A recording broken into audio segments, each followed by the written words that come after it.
The question isn't who's going to let me, it's who's going to stop me. You are now listening to the Lifelong Learning Defined podcast with your host, George Valenzuela. This is education coach George Valenzuela. Welcome to the Lifelong Learning Defined podcast, where I provide all educators, whether instructional leaders or teachers, tips on how to be their best both personally and professionally. Now let's get into it. We are here today with my very good friend, Rachelle Dené Poth. Rachelle is a teacher, a prolific writer, an author of many books, and an education speaker. She's also one of my favorite people. How are you? Great, because I get to talk to you in person, so it's awesome. I love that you excel in three major areas of your life. Number one, you put your family first. Two, you're a prolific education writer like myself. And three, you're very passionate about the city of Nashville. Rachelle, you're already pretty well known, but before we dive into these topics, please introduce yourself to our audience. I do a lot of things. I've always loved learning. So the lifelong learning, I live by that. And I say that to my students all the time. I'm a full-time teacher. I teach Spanish levels 1 through 4. I teach a STEAM emerging technology course. I'm an attorney. I also consult full-time, and I'm an author, even though I tend to add that one in last because I like sharing what I do. I keep myself pretty busy. I'm currently working on my doctorate. I'm in my final year. So hopefully all things go well. I will finish that in May, fingers crossed. I'm excited about it because the focus is on artificial intelligence, which for the last 6 years has been just a huge focus for me. It's specifically on professional development and training teachers so that we can best provide for students. I love learning, I love reading, absorbing, connecting with educators. That's what keeps me going. That is so fantastic. Rachelle, you and I met online years ago. And I have always admired you for being a talented writer and an amazing speaker. As a speaker, you're one of the best I've ever heard. In 2021, we met in real life at the TCEA conference and have been friends ever since. From your perspective, how has our relationship evolved and where are we today? I remember that. And I was actually just talking with Andre a couple of weeks ago at a conference, and I had only met him briefly when I met you in person for the first time. And it's just interesting how these relationships evolve, because years ago, people would say you met in a Twitter chat or you met in a webinar and you're friends and you've developed these relationships and you've never met in person. It's a very real thing. I didn't realize that until 2014 when I became a member of ISTE. And I went to my first ISTE conference in 2015, met the first people, and you're like, oh my gosh, you're real people.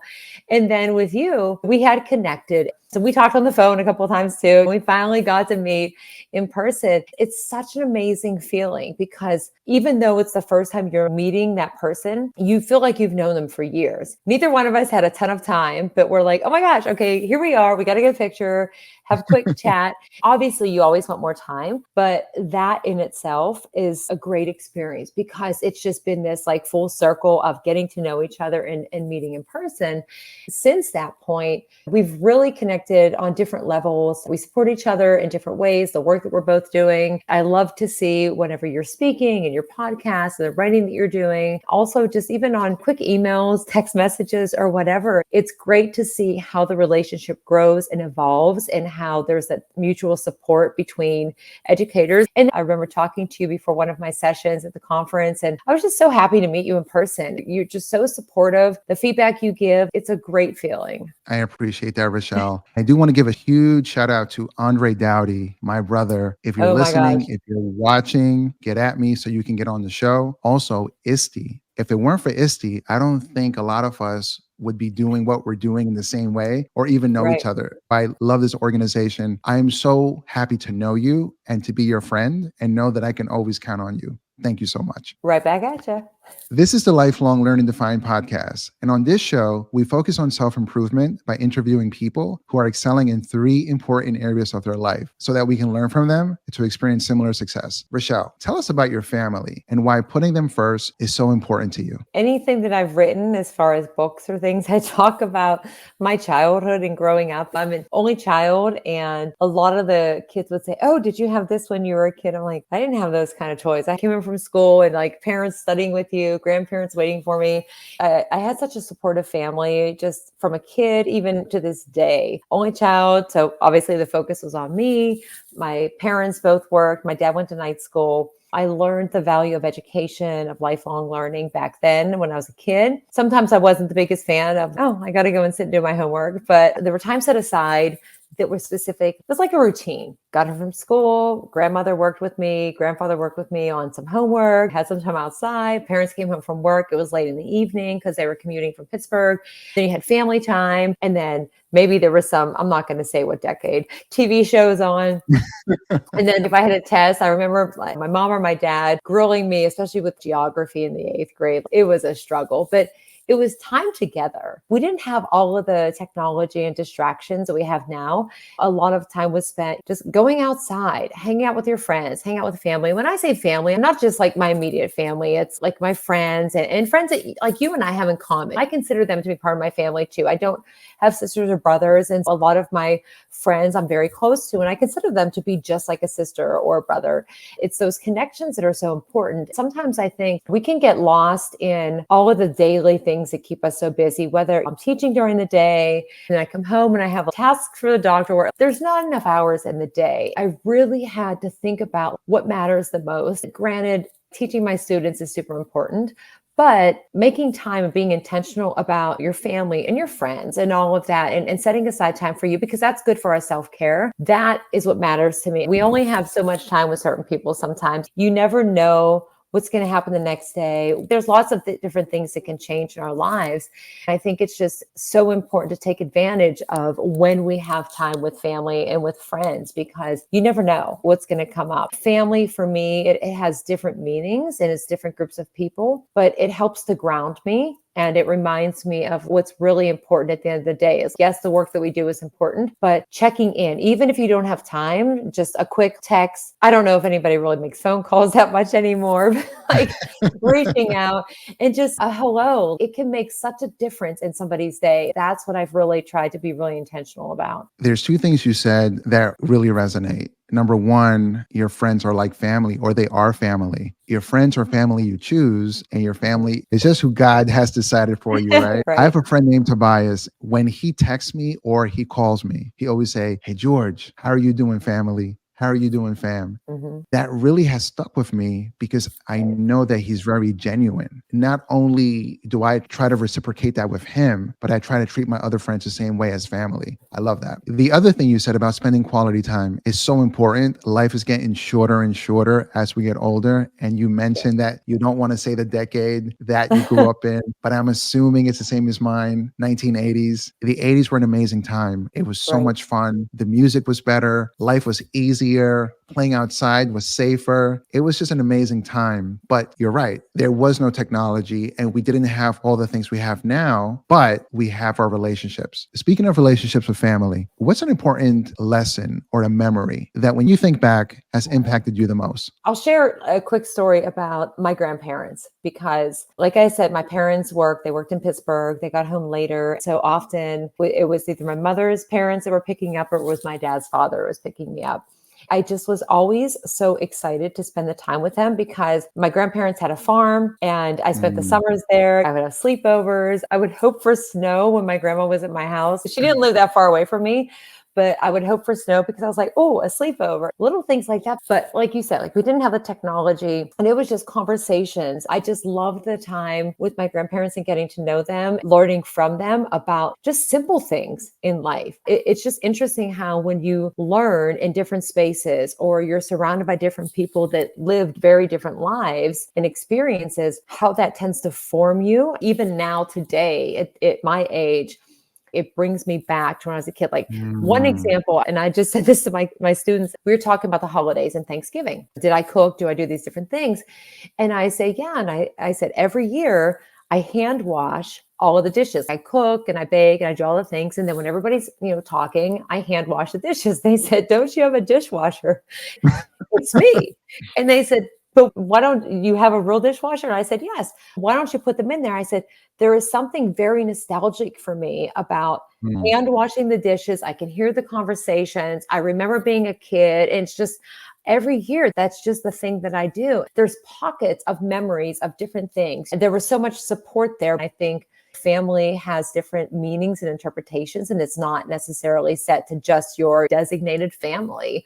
It's the people you connect with and support you. I can relate to you. Every year I get eggnog, I get apple pie, and there's certain Christmas songs I have to play at Thanksgiving. Bruce Springsteen has a couple of songs. Band-Aid has a song. Let Them Know It's Christmas Time. Things like that. I completely relate. Memories from our childhood make us who today.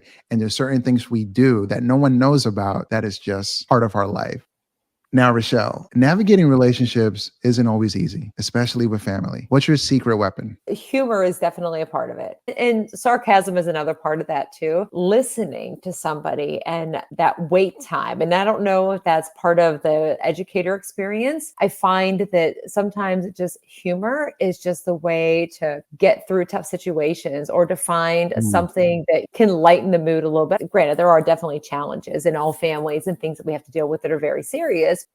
Sometimes it's a family reunion, it's a family gathering, and it's just like the typical kind of like back and forth banter, whatever it is. And you just have to have something lined up, pull it out like a joke or something, just break the ice a little bit. And that's really my secret weapon. It's just saying something that's either off the wall, bizarre, all of those things, but probably mostly humor. My secret weapon is humor. Folks out there listening, you heard what she said. Humor, saying stuff off the cuff, stuff off the wall. I'm not very good at that, but I definitely use a lot of humor and I can relate, and it definitely breaks the ice, especially when things are tense. If you're watching this on YouTube or listening on Spotify or iTunes, please hit the subscribe button. Please hit the like button and share this with your family, friends, and colleagues who are interested in self-improvement through lifelong learning. And now for a word from one of our sponsors. Are technology issues slowing you down at your school? If that's the case, look no further than 5-Star Technology's Virtual Help Desk. Their team of experts are available to support you remotely, resolving up to 40% of common issues like password resets, device connectivity, and lots more.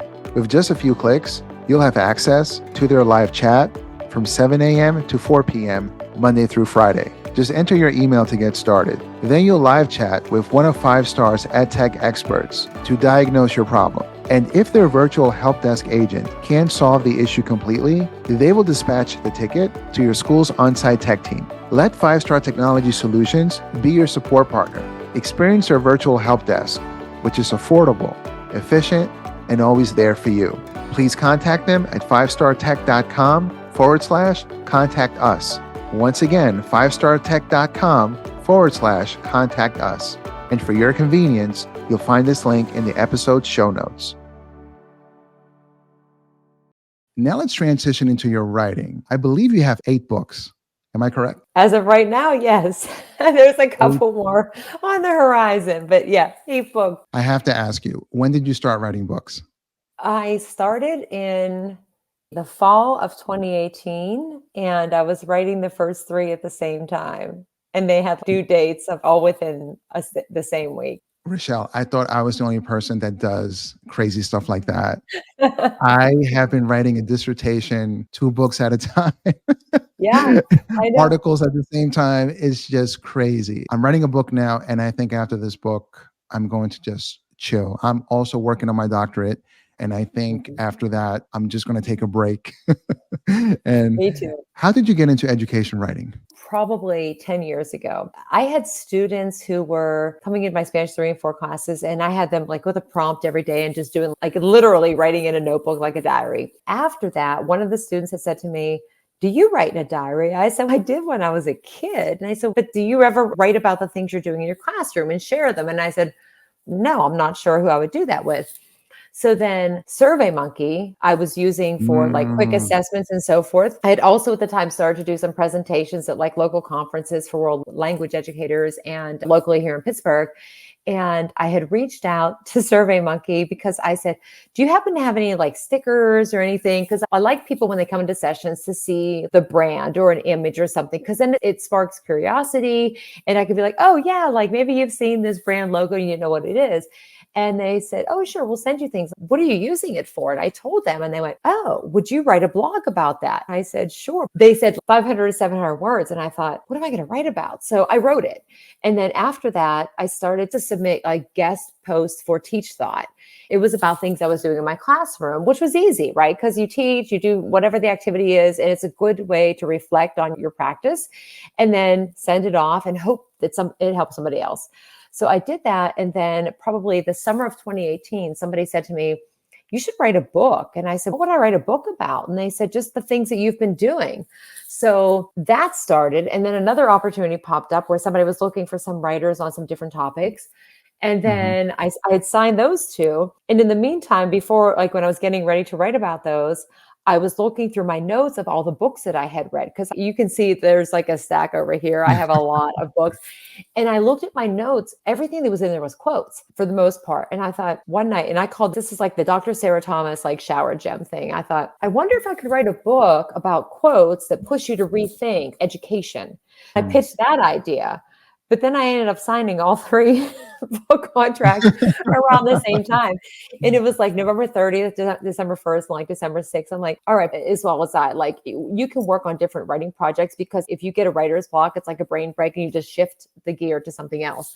Right. That was the start of it. So I did those first 3, and then I did a couple more after that. What I really loved about it so much is not so much of what like I was doing specifically, but sharing stories of my students. And I had other people write from their experience. I loved sharing the stories of others. That's really what got me into it, more so towards the last couple of books that I had written, where it was a little bit of my story, but more of other educators. And I took the break because I started to work on the doctorate. And then I'm like, maybe I'll write a couple more books. But after this series and after this dissertation, doctorate and everything, like you, I'm probably going to maybe take a little bit of a break. What a lot of people don't know is that once you tap into your creativity, you keep writing about anything. And once you have a process, like mine is a little bit of research, personal insight, and then actionable steps, because that's my framework for everything I do, every chapter, every article, then I can write around that. Rachelle, tell us about your process. It does have a little bit of what you have, depending on what I'm writing on. So hypothetically, let's say it's artificial intelligence. I like to do some research into something like that. If I'm writing about strategies for student engagement in my classroom, it's more what I'm doing. I will look at some research and try to pull that in if I can, or look at other articles that have been written and cite those. But I'm not sitting in handwriting. I might jot some notes down. I might sit down and type a little bit, but I would say probably a good 70% of the writing I have done has been me just thinking and using the voice to text. And I did this, I think 7 years ago. I was at a conference in Wisconsin and I had my phone. It was on a break and I was in a classroom and I had it open in the Google document and I was just pacing back and forth talking. And somebody popped in, Jason Bretzman popped in and he thought I was on the phone. And I paused it and I said, oh, no. He said, are you on the phone? And I said, no, I'm writing a blog. And he had this very confused look on his face. And I said, what? He said, wait, you're writing a blog? What are you doing? And I said, I'm voice, like the speech. And he's really, and I said, oh my gosh, it's a lifesaver. I've been doing that for emails and making lesson plans and whatever. You just talk it out. I've done that ever since that time. And even with some of the books that I've written, I make the layout, the outline, the chapters, whatever. And I might think, okay, today I'm going to talk about ethics and artificial intelligence, but it's nice outside and I also want to take a walk. So I'm going to go for a walk and I'm going to just think about things and talk while I walk through my neighborhood. And then when I come back, there have been times where I've had 2,000, 3,000, 4,000 words, depending on how long the walk was. Granted, it didn't pick up everything accurately. So I have to do some really thinking, like, what did I say that sounded like this? The amount of time that saves, plus it serves multiple benefits, because one, I don't know what the neighbors think, but I'm walking and I'm talking, I have the headset on, but I'm thinking through, and it's also making me think about the words that I'm using because I'm trying to write something. Then when I come back and I look at it really quickly, because I want to let it sit for a little bit, And then I go back to it and then I edit. And then it gives me that chance to think through, what am I missing? What did I say? What can I improve upon? And then where are there gaps? And can I fill this in? Oh, I said, this is a problem. Okay, why is this a problem? Can I find something to back this up? It really streamlines that process. And it's good for me because I'm thinking about it and I'm being reflective. And then I'm also putting it into writing that then I'm sharing, whether it's a blog, whether it's a book or whatever. So my process is a little kind of convoluted sometimes, but it incorporates some of the things that you mentioned. I really take advantage of that talking out because for me, that has really helped. I love to always hear or see the stories of people that are very successful or have accomplished something really amazing. 8 books is a lot. 8 books is a major accomplishment. It's really amazing. And as I'm hearing your story, I do a lot of those things as well. When I'm in the gym, I'm speaking into my notes in the airport, on the airplane, in PD. And one of the things I do, which I think you do, is I'm working on a contract, on a PD contract. I'm writing the article based on whatever we're doing. If I'm using a strategy, if I'm using a protocol that has worked in a specific space, whether it's with administrators, whether with teachers or youth, I write the article and I throw it up on Edutopia's blog, who's ever blog, but I have the pieces for all my chapters already laid out. All I have to do is rewrite that in a fresh way, but also add around it. I love that. Rachelle, writing isn't easy. And a lot of people look at you and look at your books and they want to be a writer. What's a piece of advice that you would give someone who's just starting out? For me, when I started, I thought about things that I was doing in my classroom. Is this something that could be helpful to somebody else? Because a lot of people say, what should I write about? Would anybody even read it?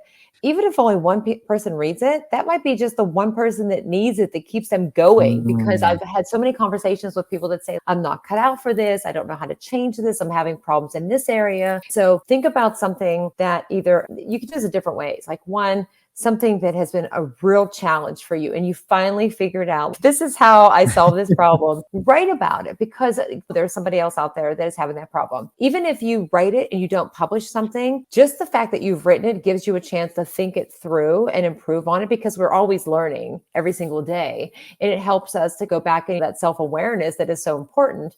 I definitely advise people that think about it, write something down. Don't worry about it being perfect because trust me, no matter how many times something is read and edited, there will still be mistakes. It's all good. And then share it with somebody. Post it out there and see who reads it. And like I said, you might have tons of readers. You might have one person, but it's still helping you.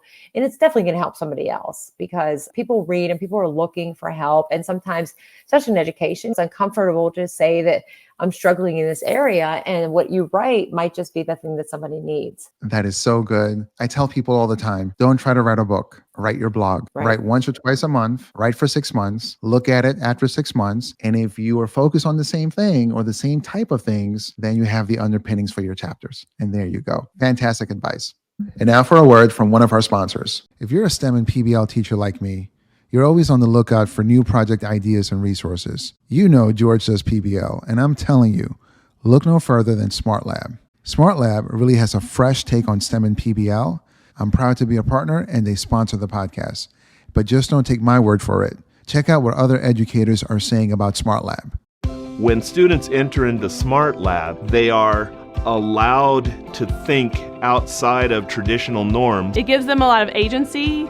They feel empowered and important. I think that's one of the biggest benefits of the Smart Lab environment and the way the project process is set up. Smart Lab becomes this place where they can do those things and have the time and space to communicate better and even deal with social emotional stuff. They're having a bad day. A Smart Lab's a place where we can change the pace of what they're learning to match their mental needs for the day. And that comes back tenfold later on when they want to be there and they want to learn and they want to do stuff and they feel safe and they feel like they can get the things they need. That's one of the big benefits of being in more of a collaborative environment is it makes you have to work. It makes you have to be accountable. Please look in this episode's show notes for a link to connect with SmartLab. Now let's talk about your passion for the city of Nashville. I myself have been to Nashville twice. I stayed at the Gaylord Opryland Resort and Convention Center. I love the bar scene on Broad Street and how they blended hip hop and 80s music into a country format. And I also love the food and the line dancing. Rachelle, why do you love the city of Nashville? Goodness, I don't know if we have enough time for me to talk about why I love Nashville. I went to Nashville as a kid with my parents. I had not gone until probably 6 years ago. I went to a conference and was just, wow. I've always loved music, been a fan of all kind of music, country music I love. I remember going for this conference and just exploring and seeing, different restaurants and the music and the people and all of that. I loved it for that reason, just all of the chaos that was going on. But then I had a chance to go 2 different occasions for a writing weekend. And one of them was with a group of my friends. We rented a house like 20 minutes from Nashville, downtown Nashville. There's something about it that I say, I have my home here. But when I go there for conferences, for friends' weekends, for writing or whatever, anything like that, I feel like I can breathe as well. I feel like it's another home. I feel comfortable. The other thing about it is that I love to get to know places. I like to explore. So every time I go, I have some non-negotiables, but then I also try some different places because if somebody says, hey, I'm going to Nashville, like, where should I go? I want to always be able to give an answer. And I think that's similar to me with education, ed tech. Like, I always want to be able to point somebody in a certain direction, but there's just something about that place. I think it has something. People tend to think like it's just country music and that's it. And it's not. I love that you can just go anywhere, find a space to work, to write, to enjoy time with friends, family, and just relax a little bit. But I feel every time I come back from there, I feel completely recharged. It's good. So it's my happy place. I have some friends that Orlando is their happy place. For me, it's Nashville. There's a sign right here in Nashville, and it's on my necklace. I can relate. Chicago is mine. I love Okay. Chicago. I'll get a hotel. I'll write all day. I'll work out. And then I'll go out into the city, walk around, hit a lounge, restaurant. I totally relate. Rachelle, to a person visiting Nashville for the very first time, what are 3 things they need to do? First thing, you need to stay somewhere right off of Broadway. I recommend, there's no paid endorsement for this, but the Renaissance Marriott, because there's a whole complex at 5th and Broadway with shops and a whole food hall that you feel super safe. Then you need to just get up early, find a coffee shop, walk around, explore the streets. Don't worry about doing all the trendy, touristy things. Just walk and see what you find along the way. The third thing would be to send me a message to find out where you should go for the best music, because I could let you know, because I have some friends that I've made over the years that have bands and that sing at some of the different places down there, and they're amazing to see. I always like to try and help others that go there, but yeah, you don't want to miss staying someplace that's safe and walkable right in town, and taking in some of the good food and just exploring and walking around and seeing what you find. And you hear something, you walk in and see where it leads you. If you're an educator who's going on a conference to Nashville or with family, just listen to this podcast, hit up Rachelle, and make sure you make the experience memorable. We're now winding down with Rachelle, and we're going to get into the quick fire question round of the podcast. Rachelle, what are your top 3 ed tech tools? My top 3 ed tech tools would be game-based learning, interactive lessons, and anything with emerging technology. Rachelle, what is your favorite education book other than yours? I will say Teach Like a Pirate, because that is the first book that I read after all the years of education on the train on the way to my first ISTE. And it was like life-changing, because that led me to read what you see, a bunch of them over my shoulder, that just really opened my eyes and brought about a lot of changes in my classroom and the way that I thought about teaching. Big shout out to Dave Burgess, by the way. Yes. Rachelle, what is your favorite book of all time, not in education? That would be Stillness is the Key, which is also over here by Ryan Holiday. It was a gift from Glenn Robbins, who was a superintendent, after several of us were speakers in a conference in New Jersey. I've read every Ryan Holiday book there is, but it really does make you think and sit and process. And it's okay to take time for yourself. Rachelle, what is your favorite education conference and why? I'm going to pick ISTE because it brings in so many educators from all around the world. And just the opportunities to connect with people that otherwise you may not be able to connect with. The fact that more than 80 countries, I think, are represented in this conference, and it's in the summer. It offers so many great opportunities. I'm gonna give ISTE first because I could only pick one. Rachelle, what are 3 things people need to do every day? They need to get outside and take a walk, do something, get some fresh air. They need to make time to read, even if it's a quick blog.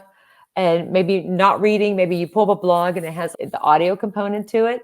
This is not necessarily in the right order, but check in on family and friends, quick text message, quick call, something like that. That is something that should have been my number one, but that is something that I do every day. Is just even a quick, how you doing? How's it going? Because those connections are important. Rachelle, what is the best piece of advice you've ever received, and how did it influence your life? It's okay to show who you really are. People understand that you might make mistakes, that you're human. You do like different things, crazy things. Everybody's different. Don't be afraid to just be you, and that's okay. Rachelle, I picked 3 things I love and respect about you. And just to recap, you put family first, you're a great writer, and you're passionate about the city of Nashville. Is there anything we didn't cover that you want the people watching or listening to know about you? I have definitely changed from when I started teaching. I was not that flexible at all. I was very rigid, and I've changed a lot because of the students that I've been able to work with. I just want people to know that you have a question, you have a concern, you need some help with anything, you can send me a message on any platform that you want. And if I can help you, I am absolutely happy to help you, because that's what inspires me and keeps me going, is just knowing the time that I put in. If I can help somebody else, it makes all the difference. This is the part of the show where I give you your flowers. I don't believe in waiting until someone's gone to tell them how I feel about them. So here goes. Rachelle, there's a lot that you are offering the world every day, every week, every month, every year. You're leaving behind a legacy that's going to outlive you. It's not to be taken lightly, and it should be appreciated and celebrated. I hope that you are celebrated and appreciated for many years to come. Right now, you're working on your doctorate. And one day when you're not here, young doctoral students are going to have Dené Poth, comma, 2022, 2023 in their presentations, in their articles, in their books. So you're making a huge impact. And I'm so proud to know you. I'm glad you're my friend. And I love and respect you so much. Oh, thank you. Right back to you. And I'm thankful to know you and love and respect you too. And appreciate this opportunity to connect here, and look forward to seeing you in person again soon, hopefully. All right, let's put this in the universe. Rachelle, how can people all over the world contact you to speak at their conference or event or coach at their school? Very easy. I'm super consistent. It's RDENE915 on Twitter or X, on Instagram. Add a Gmail to that. Put the www and the .com around the RDENE915. Very easy. I'm also on LinkedIn. I do have a booking contact me form on my blog site, as well as on Twitter. Happy to connect with anybody. That's it for this episode. Until next time, this is the Lifelong Learning Defined podcast. Thank you for listening to the Lifelong Learning Defined podcast with George Valenzuela.